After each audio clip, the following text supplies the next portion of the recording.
Good morning. The time is 9:15 on this Sunday, the 9th of February 2025, and you're listening to the Sandton Amateur Radio Club Bulletin. Today, the Bulletin comes to you from the shack of me, Chris Turner, ZS6 Golf Mike, and this Bulletin is broadcast every Sunday at 8:45 local time on the following frequencies: on the 145 700 FM 2-meter repeater via the Sandton repeater, also via the ZA-Net All-Star network on the West Rand and East Rand repeaters, and on 7115 kilohertz lower sideband from the shack of Knoll ZR6 Delta X-ray. So in the bulletin today we have a summary of the SARL news, we have club birthdays and club news, general ham radio news, technical topic of interest, and call-ins and swap shop. But let's start with a summary of the SARL for Sunday the 9th of February. In the SARL news today, we talk about EMC concerns, contest news, and the A propagation report. But first, we begin this bulletin with the news of two silent keys. It is with deep regret that we must announce that the key of Kleingat ZS6HRN fell silent on Thursday, the 6th of February. He was just 78 years of age. He survived by three children, Gerry, Anina, and Paul, and 7 grandchildren and 2 great-grandchildren. He was a member of the Machalis Radio Club. It is also a deep regret that the Cape Town Amateur Radio Club must announce the key of Dr. Michael Howell, ZS1 Papa Echo, went silent on Saturday, the 1st of February. Mike, an anaesthetist by profession, was an honorary life member of the Cape Town Amateur Radio Centre, and we extend our deepest sympathies.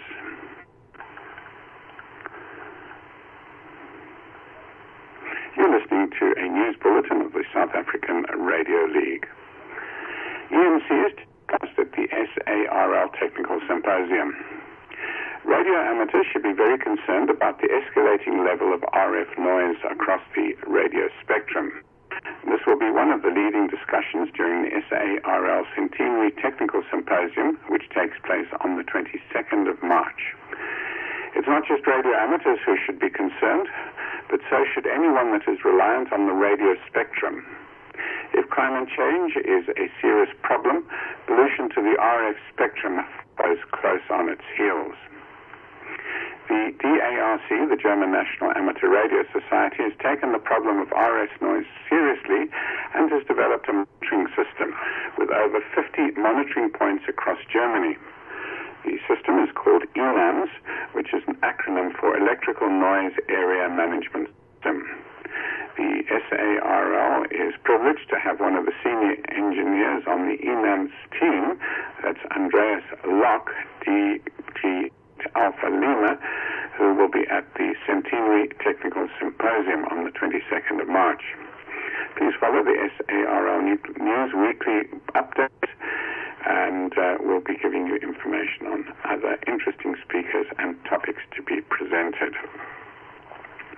The symposium will also include a review of exceptional contributions that the South African radio amateurs have made to technology and the opportunities for technical innovation taking amateur radio forward. Registration is now open for the SARL Centenary Technical Symposium, which will take place on the 22nd of March. The theme of the symposium is 100 years of technology in amateur radio, the foundation for continuous innovation. Please visit the SARL website on sarl.org.za. Contest news. Scores submitted for the 2024 annual DX Marathon program have been released. Donovan, ZS2 Delta Lima, has 282 points, took second place in Africa, followed in third place by Johan, ZS1 Alpha, with 246 points. In fourth place, Jan, ZS4 JAN, with 240 points, and Paul, ZS2 Papa Sierra, in sixth place with 221. Jan, ZS1 IS, was in ninth place with 160 points. In the single mode category for digital, Jan, 4JN, was the top scorer for Africa with 240 points. Place went to Pierre 505 points, and third place went to Bloemfontein Amateur Radio Club with 240 points. Congratulations are in order to Raul Kutsia, ZS1 Charlie, who participated in the hammerwar.cloud competition. It's a month-long competition with special call signs from different countries. Digital, CW, and SSB were used, and one could work on each band every day. Logs were kept in real time, and you could see how your points increased every day as you worked the stations. CW counted 2 points, FT8 1 point, and Raul only did CW and got the most points for CW in South Africa, as well as the most points for mixed modes. So, the more bands, the more stations, the more points, and the accumulations were sometimes very bad. But Raul was a contact hunter, like most participants. Activators also received their own awards. Here are the results of the first leg of the SARL Saturday 40-meter club contest, which took place on Saturday, the 25th of January. First place went to West Rand with 1,212 points. Second to Northern Cape, 403 points, and third Sandton with 399 points. Individual results, Michael ZS4 BHF 173 points, second Querber ZS6BOS 161 points, and third Dave ZS6 DD with 127 points. Now here are the results of the SARL Summer QRP contest. First, Querber ZS6BOS 131 points, Brandon ZS6LZ with 90 points, and Philip ZS6 Foxtrot Yankee with 82 points. Congratulations and well done. Querber ZS6BOS took home 3 awards: the Summer QRP Champion Award, the QRP 1 Watt Champion Award, and the QRP Phone Mode Pro Award. Well done, Querber. There was no QRP Master during the summer leg, although one contestant came close and was only short of one CW contact. However, he does not go home empty-handed. Both the Summer QRP and FT Mode Pro Awards go to Matthew ZS6MDV, and lastly, the Chaser Award goes to Darnie ZS6DPS. Congratulations to the award winners, and a special thank you to all those who participated and sent their logs. Your certificates are on their way. Some interesting stats: the longest distance of 8,900 kilometers achieved by ZS6KBS and ZS6LZ, both operating QRP phone, and they managed to contact Peter, ON6 Papa Lima in Belgium. A total of 240 QSOs were recorded, which gave an average of 2 QSOs per minute. The 40-meter band accounted for 62% of QSOs, 20 meters 37%, and 10 meters the remainder. Phone was the favorite mode, accounting for 92% of all QSOs. Do you like to have fun and experiment with radio? Well, we know you do. And thus, we'd like to encourage you to book the date for the autumn leg of the contest from 13:30 UTC on Saturday, the 5th of April, and watch this space for full results, the summer leg. Propagation report. Hannes Kutsia, ZS6BZP, reports that the solar activity is expected to be at a moderate level. There are currently 10 sunspot regions with simple to complex magnetic configurations visible, and there's a high probability of C and M class and low to moderate probability of X class solar flares. If you want to do your own frequency predictions, the expected sunspot number for the week will be around 136. 10 to 20 meter bands, especially in the late afternoons and early evenings, should provide some good DX fun. Do visit the spaceweather.samsa.org.za website for further information on propagation. That ends the summary of the SARL news for today. Right, on to the Sandton Amateur Radio Club news for today. Now, please have a pen and paper handy to note dates for your diary at the end of this bulletin and any interesting events that you might remember.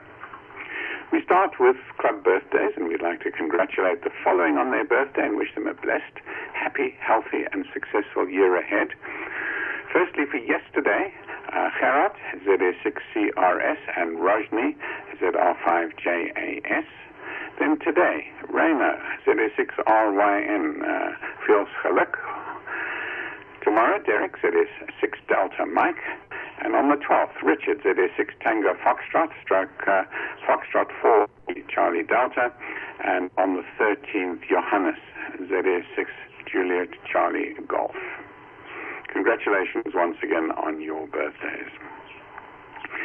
The ZS6STN repeater. During the recent Eskom blackout, the repeater battery failed very quickly, and the repeater working group has installed a new battery. It's also investigating the installation of a solar charging system as a backup. Watch this space for updates. And then the UHF 438-800 repeater is presently in the radio hospital for repair and will be back in operation soon. And D-Star is now connected and is accessible via the ZA.net or ZA-Net All-Star Network. So big thank you to Dave, Brett, Richard, and Keith and Justin for all their work. Fox hunting. The Johannesburg Amateur Radio Club, ZS6TJ, will be holding a demonstration of competitive fox hunting in late March. So watch out for dates and details, and let's support the activity and at the same time have lots of fun. In the radio amateurs examination classes, the current class has 10 students, but it's never too late to get involved. If you want to join the class, please contact Samir on RAE at ZS6STN.org.za. That's RAE at ZS6STN.org.za. The first HF assessment will take place on the 22nd of February in a park near you, to be announced.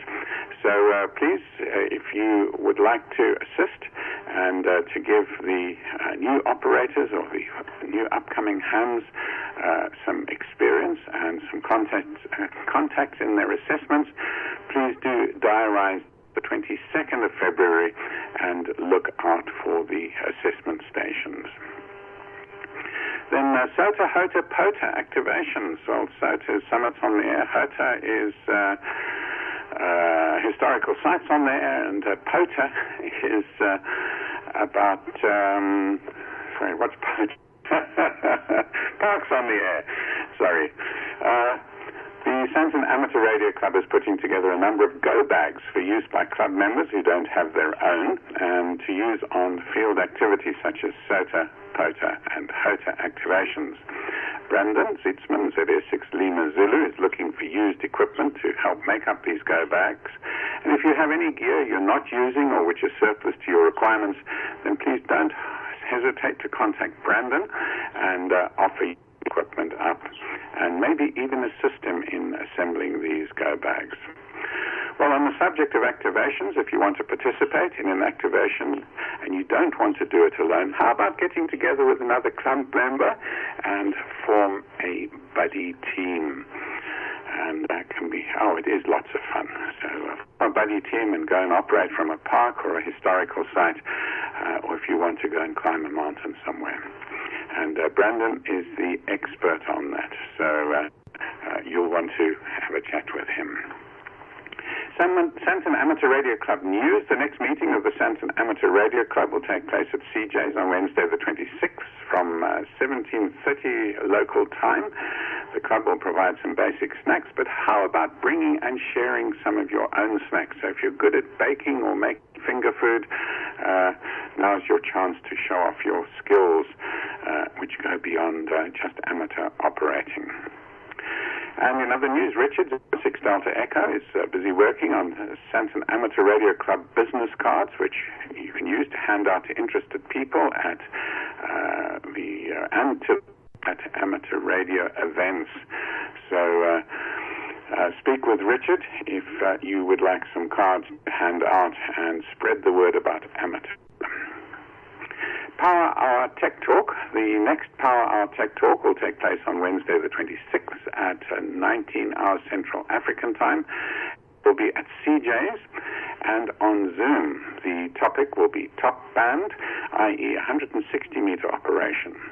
If you missed the excellent presentation of the January Tech Talk by Philip, ZS6FY, don't worry, because it's available for download on the Sandton Amateur Radio Club YouTube channel. And of course, this coming Power Hour Tech Talk will also be available after the event on the YouTube channel.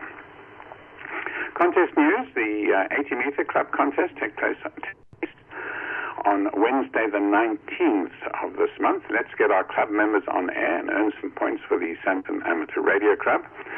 And Sandton ARC will be operating a field station at the Sleepy River Caravan Park in Mkhali's for the National Field Day weekend, which takes place on the weekend of the 7th to the 9th of March.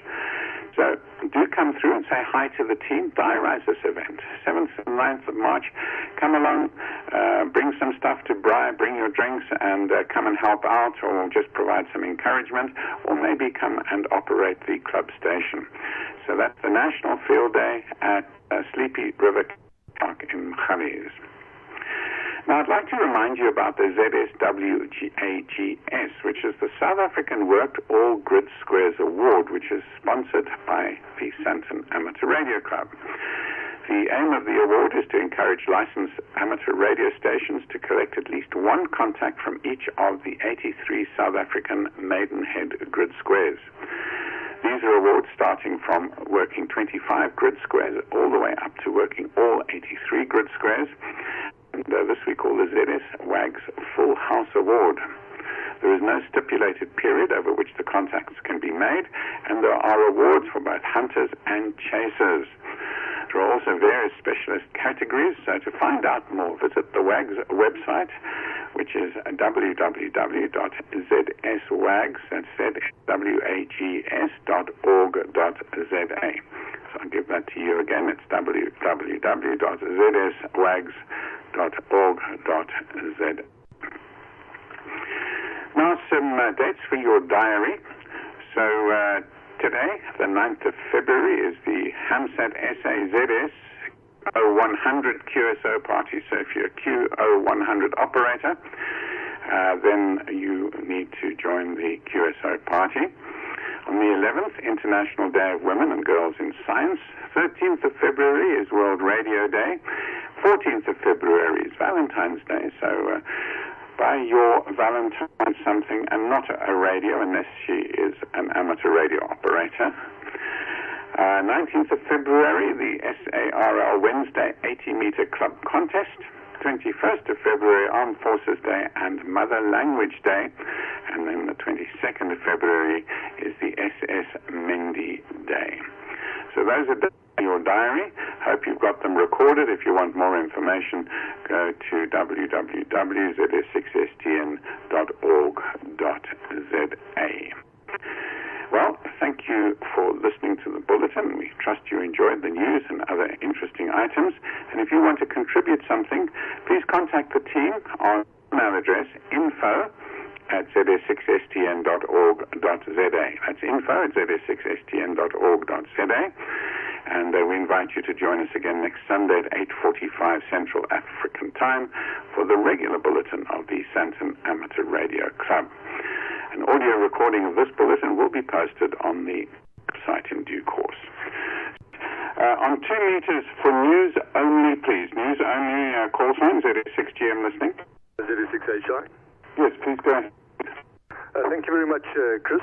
Just to encourage everyone to come through to the CJs at the end of the month for the next Power Hour Tech Talk and club meeting. That'll be the 26th of February. The CJs will be open from 5:30 in the afternoon, and we will go through until about 8:30 in the evening. So it would be wonderful to see as many of the members as possible attending the club meets. That's from me, Chris. The rest I think you covered very well in the bulletin. ZS6STN, ZS6HI. Yeah, ZS6HI, ZS6GN. Thanks very much, Keith.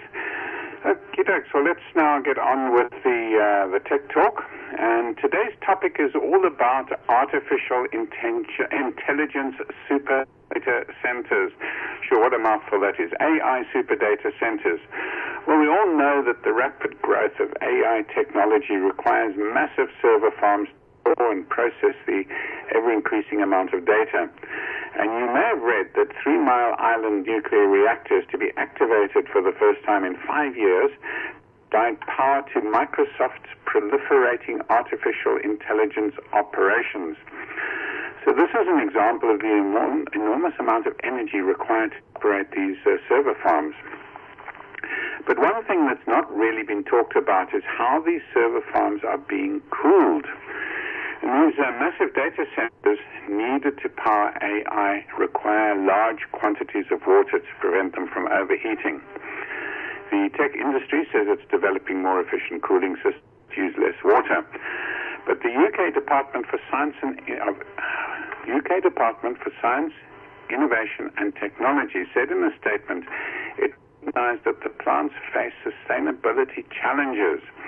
Ministers insist that the notoriously power-hungry server farms will be given priority access to the electricity grid. But less attention has been given to the impact of data centers and on the supply of fresh water, drinkable water, homes and businesses.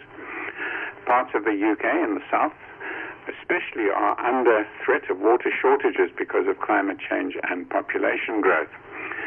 Data centers use fresh mains water rather than surface water in order to avoid the pipes and pumps and heat exchangers from getting clogged up with contaminants. The amount used can vary considerably depending on a number of factors, including the surrounding environment. Sites in colder, wetter parts tend to require less water. Dr. Venkatesh Udameri, a Texas-based expert in water resource management, says a typical data center can use between 11 million and 19 million liters of water per day. And that's roughly the same consumption as a town of between 30 to 50,000 people will use. So these data centers use massive amounts of water. So where's the water going to come from? Well, Microsoft's global water use soared by 34%. World global water use soared by 34% while it was developing its AI tools. And a data center cluster in Iowa, in the States, used 6% of the entire district's water supply in just 1 month during the training of OpenAI's GPT-4. So in a new report, the Royal Academy of Engineering in the UK called on the government to ensure that tech companies accurately report how much energy and water their data centers are using. It also calls for environmental sustainability requirements for all data centers, including reducing the use of drinking water and moving to zero water use for cooling. So one of the authors of the report, Professor Tom Rodden, said, "We face a real risk that our development, deployment, and use of AI could do irreparable damage to the environment and also affect the sustainability of potable water supplies or drinking water supplies." Well, that really is a concern, isn't it? Well, in Chile, Google stopped building a data center following concerns about its water use, and it redesigned the cooling system at another center in Uruguay following local protests about the use of water. So the UK, the Environment Agency, wrote in a blog that by 2050, England alone would need an extra 5 billion liters of water every day. And this is the equivalent of 2 million wheelie bins full just to serve the population. But the regulator now needs more data in order to factor in the new data centers' future needs. And for the time being, it's urging data centers to forecast and plan their water consumption and to explore their own water resources, such as reuse and recycling. Meeting the increased water demand is not just for the water industry. So the AI industry needs to solve the water supply problem. So I wonder how this will affect the massive data centers being proposed for South Africa, where we already have a serious water shortage and a water crisis. And we know recently the state of the Vaal Dam and the Hartbeespoort Dam in Pretoria and other dams around the country, and we just don't have enough water for our everyday use as it is. So now we have the big tech companies building data centers and massive server farms. So how are they going to keep them cool without affecting our potable water supplies? And I think that's one of the challenges that we have to look at. And, we as radio amateurs, we're here to do emergency communications and look after our people as well as innovation. So it's certainly some food for thought. Well, I thought I'd keep the topic short today, but it's thought-provoking. I'd love to hear your thoughts on this particular topic. So I'm going to do some call-ins now on the tech topic first, and then we'll do general call-ins after that. So anybody like to comment on the water usage for big data centers? ZS6STN listening. 01 Whiskey Tango. Very good morning, Stuart, from the water-rich Western Cape. Go ahead. ZS6STN 01WT. Good morning, Chris. It was more really a question that I'm throwing out there. We've got so much seawater. I wonder why we can't use seawater, or is it the corrosion problem? And of course, you'd have to be near the shoreline. Anyway, I'd like to hear your comments on that. Back to you, Chris. 01 Whiskey Tango, ZS6STN. Well, that's a very interesting thought, Stuart. We know that some power stations were built on the coast in order to use seawater for cooling. The old Table Bay Power Station in Cape Town used only seawater for cooling. But I think one of the reasons they closed it down was the problem of salt in the water, and not just corrosion, but the build-up of salts in the boilers and so on. Now, we know that data centers have very specific cooling requirements, and I would think downtime as well. So don't afford to have calcification in their cooling systems, and of course seawater would be high in contaminants and salts and so on. I would guess that desalinization is not cheap from a point of view of energy use, so one wonders whether it would be viable or not. I certainly haven't read anything about data centers being built near the coast to use seawater. So that's a thought, and I wonder whether they couldn't also build them near dams, so you could recirculate the water from the dam rather than using potable water from the normal drinking water supply. So that's certainly some thoughts. Any other comments? ZS6STN listening? ZS6HI. Yes, Keith, go ahead, please.